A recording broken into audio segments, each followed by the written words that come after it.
Hello friends, എല്ലാവർക്കും നമസ്കാരം. നിങ്ങളെ എവരും കാത്തിരിക്കുന്ന ഗൗതമിന്റെയും നന്ദയുടെയും ഇന്നത്തെ വിശേഷത്തിലേക്ക് എല്ലാ കൂട്ടുകാർക്കും സ്വാഗതം. എല്ലാവർക്കും നല്ലൊരു ദിവസം ആശംസിച്ചുകൊണ്ട് തന്നെ നമുക്ക് ഇന്നത്തെ സൂപ്പർ ഹിറ്റ് വിശേഷത്തിലേക്ക് കിടക്കാം. അതിനു മുമ്പായിട്ട് ആരെങ്കിലും നമ്മുടെ ചാനൽ ആദ്യമായിട്ട് കാണുന്നുണ്ടെങ്കിൽ ഒന്ന് സബ്സ്ക്രൈബ് ചെയ്ത് വെക്കണം. കൂടെ നമുക്കൊരു ടാർജറ്റ് ഉണ്ട്, ലൈക്കിനെ 1K ആണ്.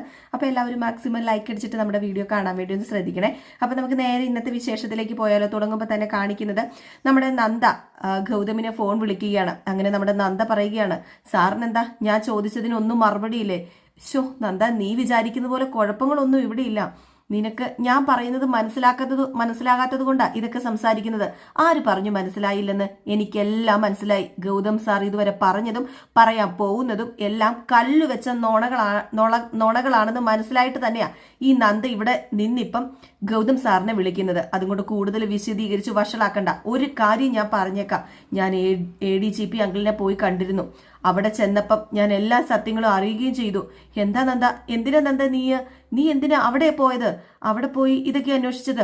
ഡിപ്പാർട്ട്മെന്റ് ഏൽപ്പിച്ച് തന്നെ അഭിരാമി എന്ന പെണ്ണിനെ ചുമലിലേറ്റ് നടന്ന് ഡ്യൂട്ടി ചെയ്യുകയാണെന്നല്ലേ സാറ് പറഞ്ഞത്? അത് സത്യമാണോ ഇല്ലയോ എന്നറിയണ്ടേ? അതറിയാൻ വേണ്ടി തന്നെയാണ് ഞാൻ പോയത്. അതല്ലാന്നും എനിക്ക് പൂർണ്ണമായിട്ട് ബോധ്യപ്പെട്ടു. അങ്ങനെയുള്ള ഒരു ഉത്തരവാദിത്വവും സാറിനെ ഏൽപ്പിച്ചിട്ടില്ലെന്ന് ADGP പറഞ്ഞു. നന്ദ, നീ എന്റെ പുറകെ നടന്ന സ്പൈ വർക്ക് നടത്തുകയാണോ? അങ്ങനെ വിചാരിച്ചാലും കുഴപ്പമൊന്നുമില്ല. ചാരപ്പണിയുടെ ഭാഗമായിട്ട് ഞാന് സാറും അഭിരാമിയും ആദ്യം താമസിച്ചിരുന്ന ആ ഹോസ്പിറ്റലിൽ എത്തിയിട്ടുണ്ട്. അതെന്തിനാ നീ അവിടെ വന്നത്? അവിടെ വന്നത് എന്തിനാണെന്നോ? സാറ് ഇരിക്കുന്ന സ്ഥലം വേണമെങ്കിൽ കണ്ടുപിടിക്കാവുന്നതേ ഉള്ളൂ. പക്ഷെ അതിനു മുമ്പ് ഒരു തവണ കൂടി സാറിനോടൊന്ന് സംസാരിക്കണമെന്ന് തോന്നി. അതുകൊണ്ടാ ഞാനിവിടെ വന്നത്.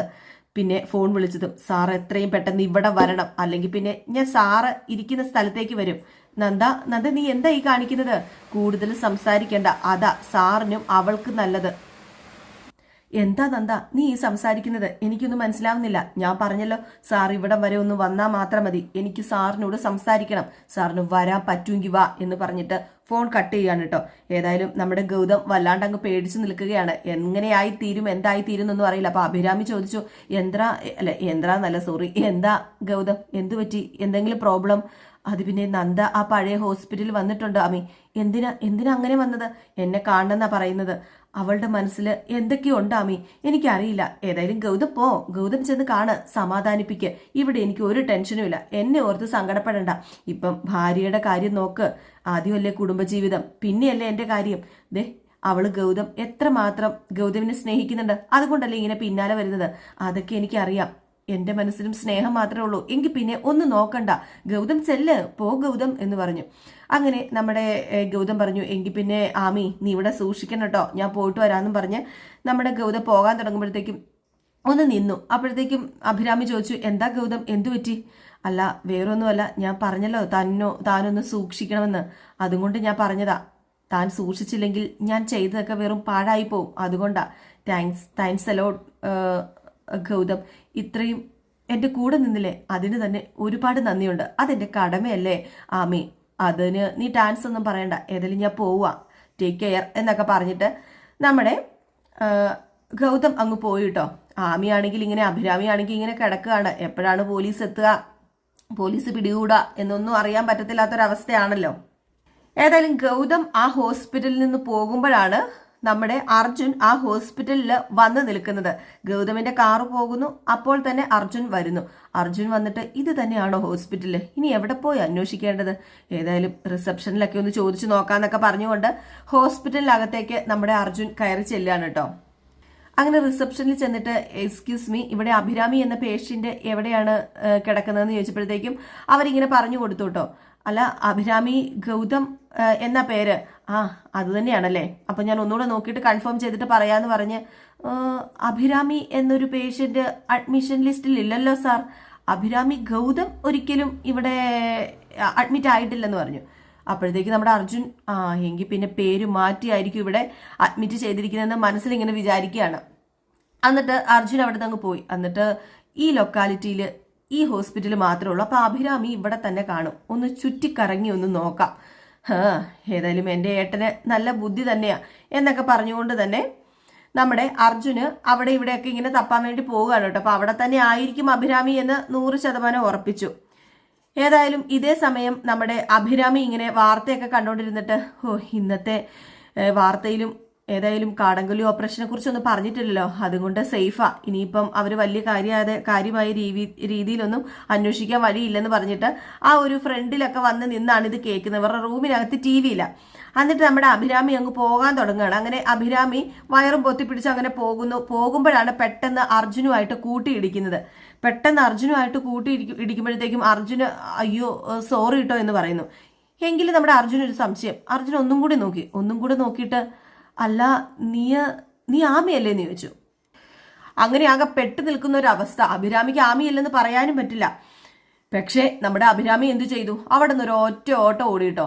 അപ്പൊ തന്നെ നമ്മുടെ അർജുൻ എന്തെങ്കിലും സംശയം തോന്നുന്നു, അത് ഉറപ്പല്ലേ, അതിന്റെ കാര്യമില്ലായിരുന്നു അഭിരാമിക്ക്. അപ്പൊ അർജുന് ഓർത്തു, ഇത് എന്ത് പറ്റി ഇവളിങ്ങനെ ഓടുന്നതെന്ന് ഇങ്ങനെ ചിന്തിച്ച് നിൽക്കുക. ഇതേ സമയം കാണിക്കുന്ന നമ്മുടെ നന്ദേനാണ്. നന്ദ നമ്മുടെ ഗൗതമിന് വേണ്ടി വെയിറ്റ് ചെയ്ത് നിൽക്കുകയാണ് കേട്ടോ. അങ്ങനെ നന്ദ ഇങ്ങനെ പല കാര്യങ്ങളൊക്കെ മനസ്സിലാലോചിച്ചുകൊണ്ട് ഇങ്ങനെ നിൽക്കുകയാണ്. നമ്മുടെ ഗൗതം കള്ളത്തരം കാണിച്ചതും കള്ളത്തരം പറഞ്ഞതും തന്റെ ഭർത്താവ് എന്തിനാണ് തന്നിൽ നിന്ന് ഇതൊക്കെ മറയ്ക്കുന്നതും എന്നൊക്കെ ഇങ്ങനെ മനസ്സിലിങ്ങനെ ആലോചിച്ചുകൊണ്ടാണ് നിൽക്കുന്നത്. അങ്ങോട്ടേക്ക് നമ്മുടെ ഗൗതം വന്നിട്ട് എന്താ നിനക്ക് പറയാനുള്ളത്? പറയാൻ തന്നെയാ വിളിച്ചത്. ഞാൻ പറയാതിരിക്കത്തൊന്നുമില്ല. എനിക്ക് പറയാനുള്ളത് പറഞ്ഞിരിക്കും. പക്ഷേ ഇവിടെ വെച്ച് പറയാൻ എനിക്ക് പറ്റില്ല. അതുകൊണ്ട് നമുക്ക് അല്പം പ്രൈവസി ഉള്ള സ്ഥലത്ത് എവിടെയെങ്കിലും മാറി നിൽക്കാന്ന് പറഞ്ഞു. അപ്പൊ എനിക്ക് കുറച്ച് പ്രൈവസി വേണം. എങ്കിൽ പിന്നെ നമുക്ക് മുകളിലേക്ക് പോകാം. ഓഹോ, അപ്പൊ ഇവിടെ പ്രൈവസി എവിടെയാണ്, പ്രൈവസി ഇല്ലാത്തത് എവിടെയാണെന്നൊക്കെ നന്നായിട്ട് അറിയാമല്ലോ ഗൗതം സാറിന്. എങ്ങോട്ട് വേണമെങ്കിലും പോകാം, എനിക്ക് ഒരു കുഴപ്പമില്ല, ബാ എന്ന് പറഞ്ഞ് ഇവര് മുകളിലേക്ക് പോവാണ് കേട്ടോ. ഇതേ സമയം നമ്മുടെ ആമി ഓടി വന്ന് വീഴുകയാണ് കേട്ടോ. റൂമിലേക്കാണ് വീഴുന്നത്. പുറകെ നമ്മുടെ അർജുനും ഓടിയെത്തി. എന്നിട്ട് അർജുൻ പറഞ്ഞു, നീ എന്താ തമാശ കളിക്കുവാണോ ആമി? നീ എന്താ ഈ വയറും വെച്ചുകൊണ്ട് ഓടുന്നത്? അല്ല, നമ്മൾ എത്ര വർഷമായി കണ്ടിട്ട്. അതല്ല, നീ എന്തിന് എന്നെ ഒളിച്ചൊളിച്ച് നടക്കുന്നത്? സ്കൂളിലും കോളേജിലും ഒക്കെ നമ്മൾ ഒരുമിച്ച് കളിച്ച് പഠിച്ചു വളർന്നതല്ലേ നീ? എന്നിട്ട് ഒരു പരിചയമില്ലാതെ നീ എന്താ ഇങ്ങനെ നടക്കുന്നത്? അല്ല, അർജുൻ എന്താ ഇവിടെ? അത് ആദ്യം പറ. അത് പിന്നെ ഞാൻ ഒരാളെ അന്വേഷിച്ചു വന്നതാ. ആരെ അന്വേഷിച്ചാ വന്നത്? ആമി, നിനക്കത് പറഞ്ഞാൽ മനസ്സിലാകണമെന്നൊന്നുമില്ല. അല്ല, വർഷം എത്രയായി നീയും ഗൗതമേട്ടനും തമ്മിൽ കണ്ടിട്ട് പോലും. അല്ല, എങ്കിലും കാര്യം പറ അർജുൻ, എന്താ നീ ഇങ്ങോട്ടേക്ക് വന്നത്? അത് നിന്നോട് മറച്ചു വെക്കേണ്ട കാര്യമൊന്നുമില്ല. നമ്മുടെ ഗൗതമേട്ടനില്ലേ, ഗൗതമേട്ടന് ഏതോ ഒരു പെണ്ണുമായിട്ടൊരു ചുറ്റിക്കറക്കമുണ്ട്. എന്താ കാര്യം എന്നൊന്നും എനിക്കറിയില്ല. അപ്പൊ അതുകൊണ്ട് ആ ഒരു കാര്യങ്ങളൊക്കെ അന്വേഷിക്കാൻ വേണ്ടി വന്നത്. ഗൗതമേട്ടനെ ഫോളോ ചെയ്തു വന്നത്. ഏതായാലും അവളെ ഈ ഹോസ്പിറ്റലിൽ തന്നെയാണ് ഗൗതമേട്ടൻ താമസിപ്പിക്കാൻ ചാൻസ് കൂടുതൽ. അല്ല, എന്താ ആ പെണ്ണിന്റെ പേര്? ആ പെണ്ണിന്റെ പേര് കിട്ടിയ വിവരം അനുസരിച്ച് അഭിരാമി എന്നാണ് ഞങ്ങളോടൊക്കെ പറഞ്ഞിരിക്കുന്നത്. ഗർഭിണിയാണെന്നും പറയുന്നുണ്ട്. അതുകൊണ്ട് തന്നെ നീ വല്ലതും കണ്ടായിരുന്നോ? അഭിരാമി എന്ന പേരുള്ള ഒരു പെണ്ണിനെ നിനക്കറിയാമോ എന്നിങ്ങനെ ചോദിക്കുകയാണ്. അപ്പൊ പെട്ടെന്ന് നമ്മുടെ അഭിരാമി ഒന്ന് ഞെട്ടിയിട്ട് അർജുനെ തന്നെ നോക്കുകയാണ്. അർജുൻ നോക്കിക്കഴിഞ്ഞപ്പോഴത്തേക്കും നമ്മുടെ ആമിയുടെ വയറ് വീർത്തിരിക്കുകയാണല്ലോ. ആമിയും ഗർഭിണിയാണല്ലോ. അപ്പൊ പെട്ടെന്ന് നമ്മുടെ അർജുൻ ഒരു സംശയം, ഇനിയിപ്പം ഈ അഭിരാമി തന്നെയാണോ ആമി? അങ്ങനെ സംശയം തോന്നൂല്ലോ, സ്വാഭാവികം. അപ്പം ചോദിച്ചു, അല്ല നിന്റെ പേരും അഭിരാമി എന്നല്ലായിരുന്നോ? അഭിരാമി എസ് എന്നല്ലേ നിന്റെ പേര്? അതെ, അത് തന്നെ എന്റെ പേര്. അപ്പം നീയാണോ ഗൗതമേട്ടന്റെ കൂടെ ഉണ്ടായിരുന്ന ആ അഭിരാമി? ഇത് കേട്ടതും നമ്മുടെ അഭിരാമി വീണ്ടും ഒന്ന് ഞെട്ടിയിട്ട്, അതെ, ഞാൻ തന്നെയായിരുന്നു. ശേ, എന്താടി ഇത്? ഞാൻ എത്ര തവണ ആലോചിച്ചു ഈ അഭിരാമി ആരാണെന്ന്. എന്നിട്ട് നിന്റെ മുഖം എനിക്ക് ഒരു തവണ പോലും ഓർമ്മ വന്നില്ലല്ലോ. കഷ്ടമായിപ്പോയി. അതെങ്ങനെയാ? ആദ്യം കണ്ട നാൾ മുതൽ ആമിന്ന് വിളിച്ച് ശീലിച്ചു പോയില്ലേ? അതുകൊണ്ട് അഭിരാമി എന്നുള്ള പേര് മറന്നുപോയി. ട്യൂഷൻ ക്ലാസ്സിന് മറ്റും നിന്നെ അഭിരാമി എന്നല്ല വിളിച്ചുകൊണ്ടിരുന്നത്. ആ ഒരിത് മാത്രമേ എനിക്ക് ഓർമ്മയുള്ളൂ. ഓ, എന്ത് ചെയ്യാനാ? അല്ല, നിന്റെ കൂടെ നിന്നിട്ട് ഗൗതമേട്ടൻ എന്തിനാ ഈ ഒളിച്ചുകളി നടത്തുന്നത്? എനിക്ക് ഇത് മനസ്സിലാകുന്നില്ലല്ലോ. അഭിരാമി ആരാണെന്ന് പറഞ്ഞാല് മനസ്സിലാകാത്ത ആരും അല്ലല്ലോ ഞങ്ങളുടെ ഇന്ത്യവരത്തിലുള്ള എല്ലാവർക്കും അറിയാം. നീയും സൂരജും എത്ര തവണ അവിടെ വന്നിരിക്കുന്നു. അല്ല, ഇപ്പൊ കുറെ വർഷങ്ങളായിട്ട് കോണ്ടാക്ട് ഒന്നും ഇല്ലെന്നല്ലേ ഉള്ളൂ. പിന്നെ എന്തിനാ ഇങ്ങനൊരു ഒളിയും മറയും ഒക്കെ? ഏതായാലും ഞാൻ ഗൗതമേട്ടനെ ഒന്ന് വിളിക്കട്ടെ. അത് പിന്നെ വേണ്ട അർജുൻ എന്ന് പറഞ്ഞു. അതെന്താ ഞാൻ ഗൗതമേട്ടനെ വിളിച്ചാല്? എന്റെ കാര്യം അറിഞ്ഞതായിട്ട് അർജുൻ ഭാവിക്കണ്ട, അത്രേ ഉള്ളൂ. അതെന്താ നീ അങ്ങനെ പറയുന്നത്? മനസ്സിലായില്ല. അത് പിന്നെ ഞാനിപ്പം പഴയ ആമിയല്ലെന്നോ? എന്താ നീ പറയുന്നത്? ഇപ്പം ഞാൻ അഭിരാമിയും അല്ല, പഴയ ആമിയും അല്ല. പിന്നെ നീ ആരാ? ഞാന് ക്യാപ്റ്റൻ അഖില. ഇത് കേട്ടത് നമ്മുടെ അർജുൻ ഒന്ന് ഞെട്ടിപ്പോയി കേട്ടോ. കാരണം ഒരിക്കലും നമ്മുടെ അർജുൻ അത് പ്രതീക്ഷിച്ചിരുന്നില്ല. അങ്ങനെ നമ്മുടെ അഭിരാമി പറഞ്ഞു, പിന്നെ നമ്മുടെ സൂരജ് പഴയ സൂരജും അല്ല, സൂരജും ക്യാപ്റ്റൻ സൂരജാണ്. അതുകൊണ്ട് ഇനി എന്നെ വെറുതെ വിട്ടേരെ, ഈ കാര്യത്തിൽ കൂടുതൽ അന്വേഷിക്കേണ്ട. കാടംകൊല്ലി മിഷനെ കുറിച്ച് ന്യൂസ് ചാനലിലും പത്രത്തിലും ഒക്കെ വന്നില്ലേ? അപ്പം ക്യാപ്റ്റൻ അഖില ഒളിവിലാണെന്നല്ലേ പറഞ്ഞത്? ആ ഓപ്പറേഷനിൽ വെടിയേറ്റു മരിച്ച ടെററിസ്റ്റ് അത് സൂരജായിരുന്നു, എൻ്റെ ഭർത്താവ് സൂരജ്. ഇത് കേട്ടതും വീണ്ടും ഒന്ന് ഞെട്ടാണ് കേട്ടോ. വീണ്ടും എപ്പോഴും ഞെട്ടിക്കൊണ്ടിരിക്കുകയാണ് നമ്മുടെ അർജുൻ. ആദ്യമായിട്ടാണല്ലോ ഈ ഒരു അറിവ് കിട്ടുന്നത്. ആ ഒരു ഞെട്ടൽ ഏതായാലും കാണുമല്ലോ നമ്മുടെ അർജുന്. അങ്ങനെ എല്ലാ കഥകളും പറഞ്ഞു കൊടുക്കുകയാണ് ആമി. എങ്ങനെയാണ് ആ കാടംകൊല്ലി ഓപ്പറേഷനിൽ അവർ പങ്കെടുത്തതെന്നും എങ്ങനെയാണ് അവർ തീവ്രവാദികളായത് എന്നും ഒക്കെ ഇങ്ങനെ എല്ലാ കഥകളും പറഞ്ഞു കൊടുത്ത് അവസാനം എങ്ങനെയാണ് തൻ്റെ ഗൗതം ഇവിടെ ഇപ്പൊ കൊണ്ട് നിർത്തിയിരിക്കുന്നത് അത് സൂരജിനോടുള്ള കടപ്പാടാണെന്നും അന്ന് നീന്താൻ ഇറങ്ങിയപ്പോഴത്തേക്കും അപകടത്തിൽപ്പെട്ട നമ്മുടെ ഗൗതമിനെ രക്ഷിച്ചത് സൂരജാണ്. അതുകൊണ്ട് സൂരജിന്റെ കുഞ്ഞിനെ രക്ഷിക്കാനുള്ള എല്ലാ ഉത്തരവാദിത്വവും തനിക്കുണ്ട് എന്ന് പറഞ്ഞാണ് ഗൗതം തന്നെ ഇവിടെ സംരക്ഷിക്കുന്നതെന്നൊക്കെ പറഞ്ഞു. ഏതായാലും ഇതെല്ലാം കേട്ട് കഴിഞ്ഞപ്പോഴത്തേക്കും നമ്മുടെ അർജുൻ പറഞ്ഞു, ഒരിക്കലും ഞാൻ ഇതിനൊന്നും അംഗീകരിക്കില്ല എന്നിങ്ങനെ പറഞ്ഞു. അപ്പം പറഞ്ഞു, അല്ല, ഞാൻ വേറെ ഒന്നും കൊണ്ടും അല്ല പറഞ്ഞത്. ഞാൻ കാരണം ഗൗതമിന്റെ ജീവിതം തകരാൻ പാടില്ല, അതുകൊണ്ട് മാത്രമാണ് ഞാൻ ഇതൊക്കെ പറഞ്ഞത്. എൻ്റെ പൊന്ന് ആമി, കാര്യങ്ങളെല്ലാം അവരുടെയും കൈവിട്ടു പോയില്ലേ? ഇനി ഇത് എവിടെ ചെന്ന് അവസാനിക്കുന്നത് നിനക്കറിയാമോ എന്നിങ്ങനെ ചോദിച്ചപ്പം അതൊന്നും എനിക്കറിയില്ല, പക്ഷെ എനിക്ക് ഒന്ന് മാത്രം അറിയാം, എൻ്റെ കുഞ്ഞിനെ എനിക്ക് സംരക്ഷിക്കണം, അതാ എൻ്റെ ഉദ്ദേശം എന്ന് പറഞ്ഞു. ഏതായാലും ഇവർ സംസാരിച്ചുകൊണ്ടിരിക്കുമ്പോൾ വീണ്ടും കാണിക്കുന്ന നമ്മുടെ നന്ദേനെയും ഗൗതമിനെയാണ്. അങ്ങനെ നന്ദ ഗൗതമിനോട് കാര്യങ്ങളൊക്കെ തുറന്ന് സംസാരിക്കുക. സാർ എന്നോട് മറയ്ക്കാൻ ഒന്നും ശ്രമിക്കരുത്. ഇനി ഒരു കാര്യം ഞാൻ സാറിനോട് ചോദിക്കട്ടെ, ആരാ ഈ അഭിരാമി? ഞാൻ എത്ര തവണ സാറിനോട് ചോദിച്ചു, അഭിരാമി ആരാന്ന്. അത് പറയാനാ ഞാൻ പറഞ്ഞത്. പലതവണ ഞാൻ പറഞ്ഞല്ലോ ഗൗതം. അതിൽ കൂടുതൽ എന്തെങ്കിലും നിങ്ങളുടെ നാവിൽ നിന്ന് വീഴുന്നുണ്ടോ എന്ന് അറിയാൻ വേണ്ടി തന്നെയാണ് ഞാൻ ചോദിച്ചത്. അല്ല, നിനക്ക് എന്ത് വിശ്വസിക്കണം? അത് വിശ്വസിക്കാം. സത്യം എനിക്കും ഈശ്വരനും മാത്രമേ അറിയത്തുള്ളൂ. യഥാർത്ഥ സത്യം എനിക്കും അറിയാം. ആ സത്യം പോലീസിൽ അറിയിക്കണോ എന്നുള്ള ആ ഒരു കൺഫ്യൂഷൻ മാത്രമേ എനിക്കുള്ളെന്ന് പറഞ്ഞു. ഇത് കേട്ടത് ഗൗതം ഒന്ന് ഞെട്ടി. അപ്പം നന്ദ പറഞ്ഞു, എന്താ ഗൗതം സാർ ഞെട്ടിയോ? ഞെട്ടും. ഗൗതം സാർ ഞെട്ടാൻ പോകുന്നതേ ഉള്ളൂ. കള്ളന്മാരും കൊലപാതകളും ഒക്കെ പോലീസുകാരായിട്ട് നടക്കാറുണ്ട്. അങ്ങേയറ്റം തീവ്രവാദികൾ നടക്കാറുണ്ട് വേഷം കെട്ടി. എന്നിട്ട് ഒരു IPS ഓഫീസർ ഒരു പോലീസിനെ കുറിച്ച് പറയുമ്പം ഇത്ര പേടിക്കേണ്ട കാര്യമുണ്ടോ? ഒരു കാര്യമില്ലല്ലോ. സാറിനെന്താ കള്ളന്മാരെയും കൊലപാതകളുമായിട്ട് എന്തെങ്കിലും ബന്ധമുണ്ടോ? അത് സാറ് പറ. അതോ ഇനിയിപ്പം തീവ്രവാദികളുമായിട്ടാണോ ബന്ധമുള്ളത് എന്ന് ചോദിച്ചു. ഇത് കേട്ടതും വീണ്ടും നമ്മുടെ ഗൗതം ഞെട്ടുകയാണ്. ഇന്ന് ഞെട്ടലിന്റെ ലോകമാണ് കേട്ടോ നമ്മുടെ കഥയിൽ. അങ്ങനെ നന്ദ വീണ്ടും ചോദിച്ചു, എന്താ ഒന്നും പറയാനില്ലേ ഇതിനെക്കുറിച്ച്? എന്തോ നീ തെറ്റിദ്ധരിച്ചിരിക്കുക നന്ദ. മതി നിർത്ത്. ഇനി കൂടുതൽ തെറ്റിദ്ധരിപ്പിക്കണ്ട എന്നെ. എന്റെ തെറ്റിദ്ധാരണയല്ലേ? ഇതൊക്കെ കേട്ട് ഞാൻ മടുത്തു. നിങ്ങളല്ലേ എല്ലാം ശരിയായിട്ട് ചെയ്യുന്നത്, എല്ലാവരും ശരിയായിട്ട് പറയുന്നത്. ഒരു കാര്യം ഞാൻ പറഞ്ഞേക്കാം, എന്നെ ഒരു വേഷം കെട്ടിക്കാനാ നിങ്ങളുടെ ഉദ്ദേശമെങ്കിൽ നിങ്ങളുടെ കാമുകിയുണ്ടല്ലോ അഭിരാമി, അവൾ ഇരിക്കുന്നിടത്ത് പോലീസ് വരും, കാണണോ? നോ. എന്താ നീ പറയുന്നത് നന്ദ? എങ്കിൽ പിന്നെ എന്റെ ചോദ്യത്തിന് ഉത്തരം താ. ആരാണ് ഈ ക്യാപ്റ്റൻ അഖില?